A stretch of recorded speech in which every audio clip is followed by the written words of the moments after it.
The Paleolithic age lasted for more than a millennia.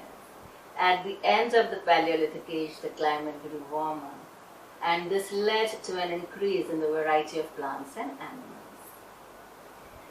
Hunting and gathering of food now became easier. This favored human survival, and it was under such conditions that Mesolithic age or Middle Stone age began.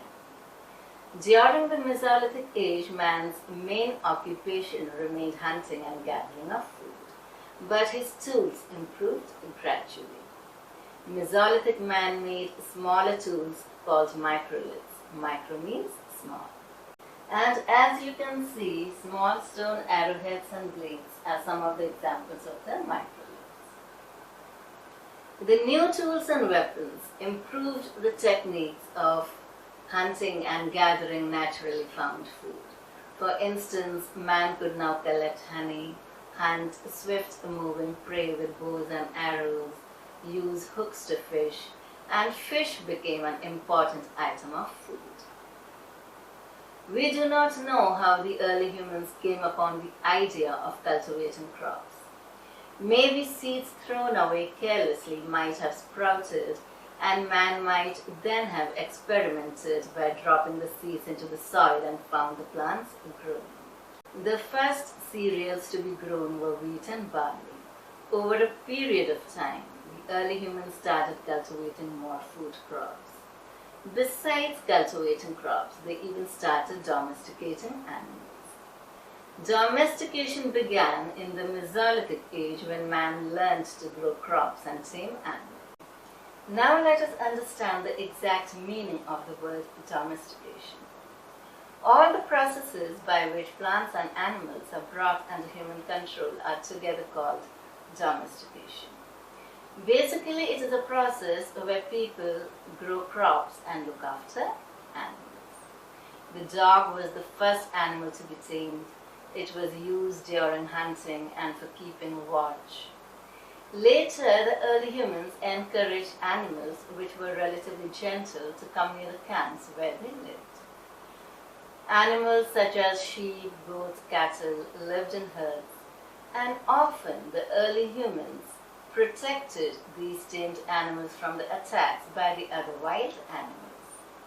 This is how the early humans became herders. Domestication was a gradual process which began about 12,000 years ago. Virtually all the plant and animal produce which we use today is the result of domestication. The period following the Mesolithic age is the Neolithic age or the New Stone age. In the Neolithic age, man changed from food gatherer to food producer. Agriculture changed the lives of early humans. They didn't have to go from one place to another in search of food. When the early humans began growing crops, they had to stay in the same place for a long time to look after them. The shift from gathering food to growing crops was a gradual process which took several 100,000 years.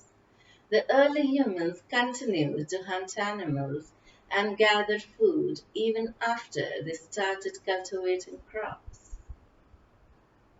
Now let us understand the implications of Neolithic age. Growing crops assured man of a continuous supply of food. Although man still hunted, the rearing of animals assured a continuous supply of milk, meat, and hides. Thus, man could produce more food than he required. He was at last free from the continuous search for food and could use his free time to develop new skills. To take care of the crops, man needed to stay in one place for a long time. Hence, permanent human settlements began to be established and community life began to take shape. The Neolithic people lived in small groups called tribes. Each group had a leader. The eldest and the strongest member was generally made the leader, and he made the rules and regulations for the entire tribe. The Neolithic people carried out activities such as hunting, farming, gathering, plowing, grazing large herds of animals, and so on. The tribe jointly owned the natural wealth such as land, forests, water sources, etc. Hence, there were no inequalities within the tribe in terms of wealth. Neolithic people worshipped water, fire, rain, as well as the sun, the earth, and the stars. They even worshipped cow in thankfulness for the bounty it provided. Neolithic people used sharper stones to make tools. They polished the tools to make them sharper and designed the tools to suit their new needs. Hence, axes for clearing forests, better tools for digging, and sickles for harvesting were some of the Neolithic tools used by the Neolithic people. As well as stone and slag used for grinding was one of the Neolithic tools. Bone needles were also used, and interestingly, Neolithic designs continue to this day. As the early humans started cultivating crops, there was increase in food production.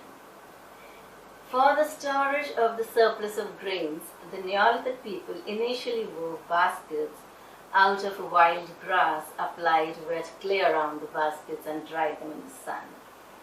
But these baskets could only be used to store dry grains. Liquids such as milk and water could not be stored in them. In due course, the Neolithic people learned to bake clay vessels on fire, and now they could store liquids and cook food in these baked clay vessels. The wheel was a remarkable invention of the Neolithic man. He might have got the idea while rolling logs of wood, or a stone rolling downwards too could have sparked the idea. Wheel changed the lives of people in many ways. It improved transport, thus man could go from one place to another much faster than before. They could move heavy objects more easily.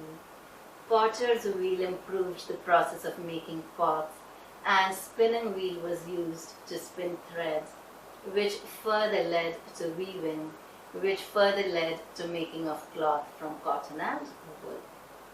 Some of the important Neolithic sites such as Mehrgarh in Pakistan, Burzahom in Jammu and Kashmir, and Dawjali Heding in Assam have been found in the Indian subcontinent. Let us find Mehrgarh on this map. This site is located in a fertile plain near Bolan Pass, which is one of the most important routes into Iran. Mehrgarh was probably one of the first places where people learned to grow crops such as wheat and barley and rare animals. Farmers kept cattle, sheep, goats, and bones of all these animals have been found at this site. In Mehrgarh, houses were simple mud structures, square or rectangular in shape. Each house had four or more compartments, out of which some of them were used to store grains. And at some places like Burzahom, people built pit houses which were dug into the ground with steps leading into them. These pit houses provided shelter during the cold weather. Archaeologists have also found cooking hearths both inside and outside the pit houses, which suggests that depending on the weather conditions, people used to cook either indoors or outdoors. In the Indian subcontinent, Neolithic people practiced hunting gathering as well as farming and herding. Farming was well developed in places such as Mehrgarh and Dawjali Hedin. The people of Mehrgarh grew crops such as wheat, barley, cotton, and kept cattle, sheep, goats, and even buffaloes. In Dawjali Heding and in many places in northeast, the land was cleared by burning forests and cereals and yams were grown. And in some places like Burzahom, hunting and gathering was far more important than farming and herding. People of Burzahom probably did domesticate some animals such as dogs and goats. Polished tools such as polished hand axes and chisels have been found in all the Neolithic sites in the Indian subcontinent. And at some places like Merghar and Burzahum, microliths and bone tools also have been found. Stone and slabs have been found in many places, especially in Dowdally Hayden, where stones and slabs were widely used to grind and prepare food. Mortars and pestles, or stone and slabs, are even used today, even after thousands years later. In the Neolithic age, the humans learned clay pottery, which was shaped by hand and then baked in a fire. After the invention of wheel, that is the potter's wheel, enabled the humans to make pots of different shapes and sizes, and then after that, they even started glazing and decorating them too.